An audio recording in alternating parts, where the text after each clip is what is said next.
there is a neat buffer zone between you and cars, making you feel safe. Where's the buffer zone between you and cars? Because if this is the cycle path, then what buffer zone are you talking about? That? This is not a buffer zone, guys. Absolutely not. Did you know Germany has a secret cycling city?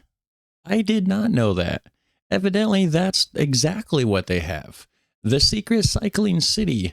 This is the video by the channel Adam Something.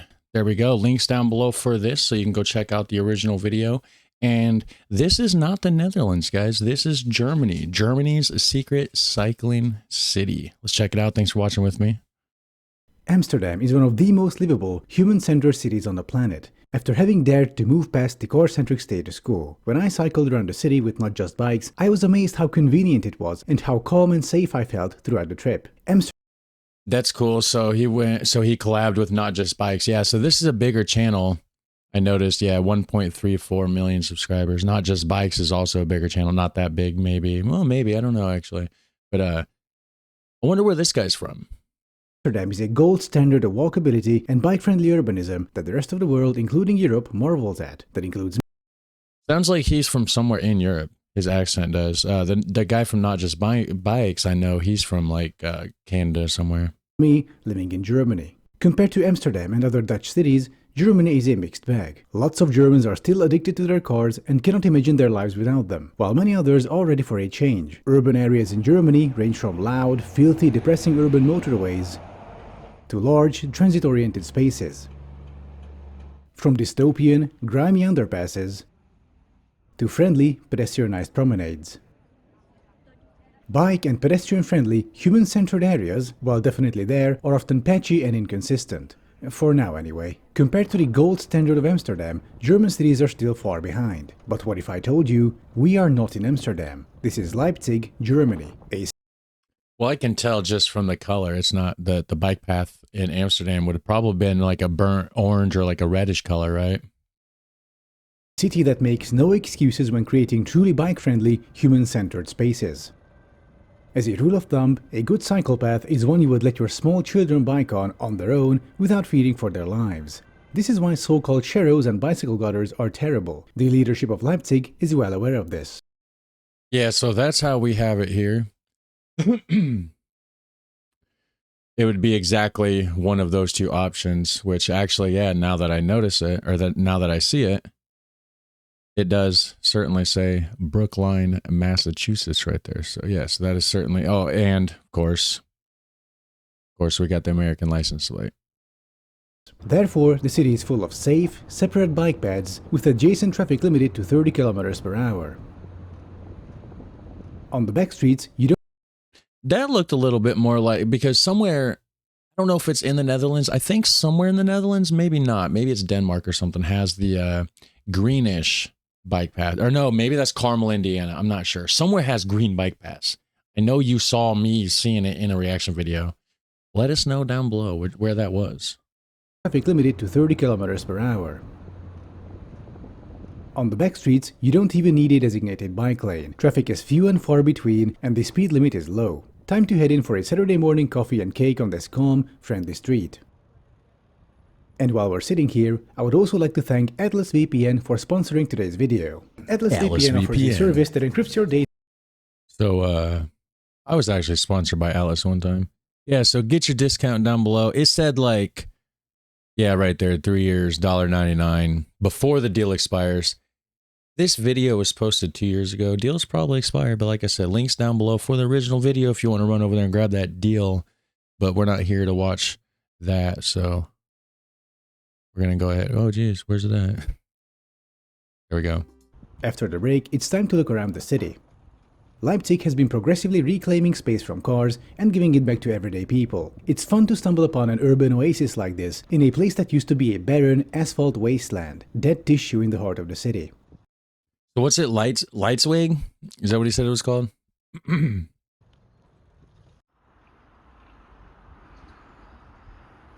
Though apparently some people came out to protest against taking away their free parking spots in 2019. One of the signs says, "We want equal rights." This is very course they did. I mean, yeah, no matter what happens, guys, no matter what's going on, you're always going to have somebody opposing it on the other side, complaining about it, protesting. It doesn't matter, right? And the bike right before the picture came up, I was going to say, like, it kind of looked like a Dutch bike. I don't know if it is or not, but Very funny when we consider that in inner city Leipzig, where this protest took place, only 25% of trips are made by car, yet cars dominate the majority of public space. At least they did back when this protest took place. Trying to oh, okay, so only 25% of trips are even took by car. So that makes more sense, because like here in the United States, like way more than that would be took by car. Of course, we have a lot of parking lots. Nobody wants them, but they're there. Got to have them, I guess, just because our system sucks. It's broken. It can be fixed, but it's not yet. chip away at this outrageous privilege by turning an asphalt wasteland into a social space. Yeah, there's that Dutch-looking bike I was talking about right there. And dozens of entitled snowflakes will come out to scream at you for it. Unfortunately for them, it's not up to the silent majority to conform to the excessive convenience needs of an out-of-touch, loud minority. As the saying goes, when you're privileged, equality feels like oppression. Sorry snowflakes, but in Leipzig, your time is coming to an end. The car-centric hard times have created strong men who are now creating good times, which will then create even more strong men via clean air, enough movement, and low noise pollution. Biking in Leipzig is simply pleasant, and at no point have I felt in danger. Cyclists are almost always separated from cars, and motor traffic speeds are limited for safety. Areas where this isn't true are the temporary exception instead of the eternal norm. Leipzig is a city in motion. It's a popular college town with a steadily increasing... The exceptions. Leipzig are the temporary exception instead of the eternal norm. Oh, okay, Leipzig. Okay, the name of this city. Okay. Leipzig is a city in motion. It's a popular college town with a steadily increasing population, currently around 600,000. In the center, there is a whole new, bike-friendly, walkable residential district being built on former industrial land with mixed zoning, lots of green spaces, and mid-rises sporting 2,100 apartments plus schools and kindergartens. They obviously watched my video about why skyscrapers are a bad idea. Previously, I talked about shadows and bicycle gutters being terrible. And they are. Yeah, cars zoom past right next to you at high speeds, the surface is uneven, and they fall at the wrong time means getting run over. On this bridge, Leipzig solved that problem by converting one entire traffic lane. Hold on, was that in the US?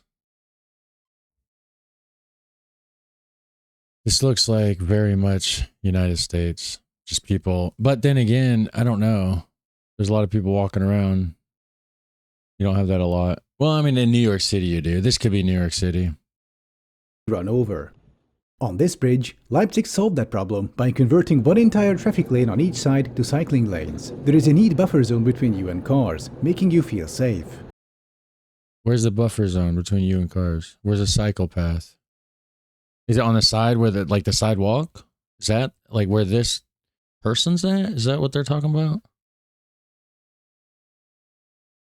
Or is it this?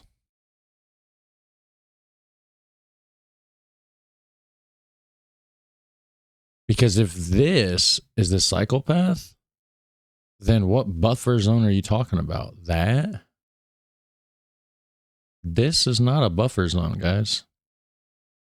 Absolutely not. On each side to cycling lanes. There is a neat buffer zone between you and cars, making you feel safe. This lane conversion increases efficiency, since a lane can... It's not a buffer zone. Okay, so he's on the bike on this lane right there. That's not how they do it in the Netherlands. Nope.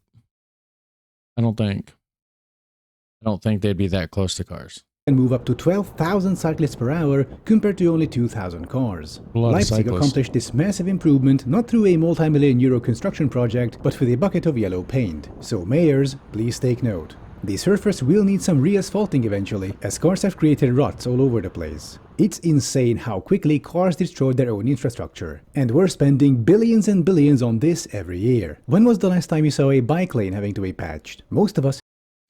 I don't know where that is. That looks cool. I like the architecture of like these things, whatever those are, that stick out from the side of the building. That looks nice. Haven't. That's because the heavier the vehicle, the more damage it does to the road. Exponentially so. Case in point, an average car causes road damage 1,600 times that of a fat man on a freakishly heavy bicycle.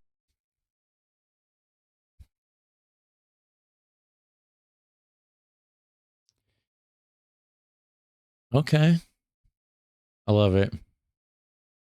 Causes road damage 1,600 times that of a fat man on a freakishly heavy bicycle. You know the meme about how Roman roads survive to this day, but then the engineers arrived and now we're full of potholes? That's because of cars, not the engineers. Yeah. I just wish my Also both, because Roman roads, the way that they laid them at, or like if you go back, look at the top though. Okay. This has drainage. It's individual stones. There's drainage. Modern roads don't have drainage. Water sits. Little cracks that form. Water goes in it, freezes, separates, whatever. Cracks get bigger. Potholes form. I'd say it's cars and engineers. Both. They're both to blame. And it is windy out there. engineers. I just wish my bike didn't creak so much. I left it out in the rain for a few days. I can't record like this. What should I do? Well, put oil on your bike. Well, I should call a service center, which will schedule me in 1 month from now, where instead of repairing the problem parts, they replace my entire bike frame for 500 euros. Just kidding, my bike is not a Tesla. Let's go to a hardware store, which Okay, I was going to say, that's crazy. Don't do that. isn't out at the edge of town next to a highway, but right in the center near the main station, connected via this convenient, fully separated bike path.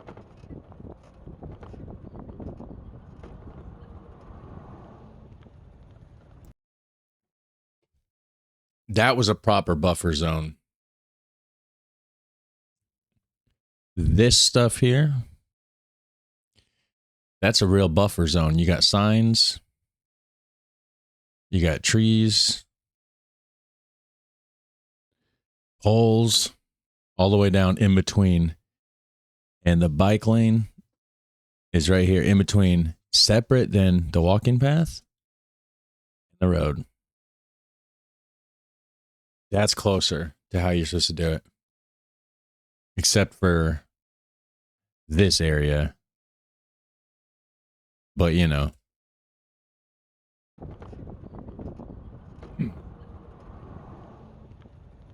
After a 5-minute bike ride, time to get some oil, bearing grease, and that wrench that I've been putting off buying for the last 6 months.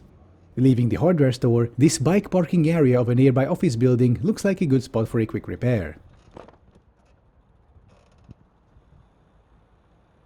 Just tightening a bolt or two, some oil to the right places, and the bike is good to go. No scheduling, no waitlist, no service. Wonder if that was a Dutch bike. Okay, Van Dyke. Probably it looks Dutch. Yeah, sounds Dutch. That has that wheel guard thing back here that Dutch bikes have. There's the name. Well, I went over it, but you get the idea. Some oil to the right places, and the bike is good to go. No scheduling, no waitlist, no service fees. Just some good old-fashioned do-it-yourself maintenance. Well, yeah. Why is that funny? What am I missing here, guys? Can you explain this to me? Who is that guy? And why is that funny? Let's visit the Leipzig Historical Center, because it is beautiful and fully pedestrianized.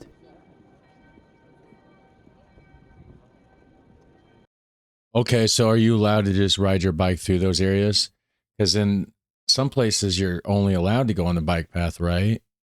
But then other places you can just go wherever. Because I know here in the United States, for the most part, unless there's a specific sign for it, if there's a walking path for people, you can take your bike there. There is even an underground S-Bahn station with 4 frequent commuter lines. Just look at this alleyway and try telling someone it would look nicer with a traffic lane and a row of parked cars. Yeah, sure. Sure would. Another very nice thing about Leipzig is the abundance of on-street bicycle parking racks. Many cities forget these. It's one thing to be able to get somewhere on a bike, but you also need a convenient, civilized way of locking it. Lampposts, fences and traffic signs don't count. Thankfully in Leipzig, such convenient, on-site bicycle parking is ubiquitous. They are everywhere. Seems to be. Some areas in Still not as many bikes as the Netherlands, though. But, I mean, they didn't claim to be. I'm just pointing that out. Leipzig remain very much car-centered, the legacy of megalomaniac Soviet urban planning. We're in former East Germany after all. Speaking of, what's going on over there? Some sort of mini-protest. Let's see, a Russian flag, the flag of Saxony, 2 peace flags, and 2 flags of the German Reich. Wait one sec. There we go. My civic duty is done for the day. It's getting dark soon, so it's time to head to the station. I'm visiting a friend in a nearby city. Though the station area is still rather car-centric, there is a safe, separated, signaled bike path all the way. You know, I will say one thing. Looks dirtier than a lot of other countries. Like, look at the ground there. Like, a lot of times you see countries in Europe and or cities in Europe and the asphalt or the tarmac or pavement, whatever you want to call it, is cleaner. This isn't so much. Oh look, the old underpass. I'm glad they've cancelled it. Underpasses are just a way to expel human beings underground so that cars can rule the surface world. Good riddance. Our journey ends at Leipzig main station, a huge, impressive building. With huge, impressive chandeliers. Jeez. It even has an underground, multi-level mall integrated into it. And it has one of the most impressive Starbucks cafes I've ever seen. Seriously, just look at it. Overpriced coffee. Don't go to Starbucks. Why would you do that? Starbucks and German imperial architecture are a good mix apparently. Sure. My train is departing in a few minutes, so this is where I'll conclude. My home city of Leipzig, through conscious, consistent effort, is turning itself into a truly bike-friendly, livable, human-centered place. Instead of bullshit solutions like Sharrows, they actually do what needs to be done. And okay, so he says his home city then. It sounds like a German accent to me. the city is better for it as it tailors itself to the silent majority instead of a loud, entitled minority. The amount and coverage of bike-friendly infrastructure is almost unprecedented in the country. This is why I'm calling Leipzig Germany's hidden Amsterdam. Have you been to German cities that are as bike-friendly as Leipzig? Let me know in the comments. Thank you for watching. Okay, so Germany's hidden Amsterdam? No. Maybe that's the best Germany's got. Is that the best? Is that the best cycling that you have as a German over there? Maybe we'll check out some more stuff about German cycling cities or other countries' cycling cities and stuff like that. But anyways, thanks for watching. Like and subscribe. You guys have a super fun, awesome day. I'll catch you in the next one. Take care. Bye.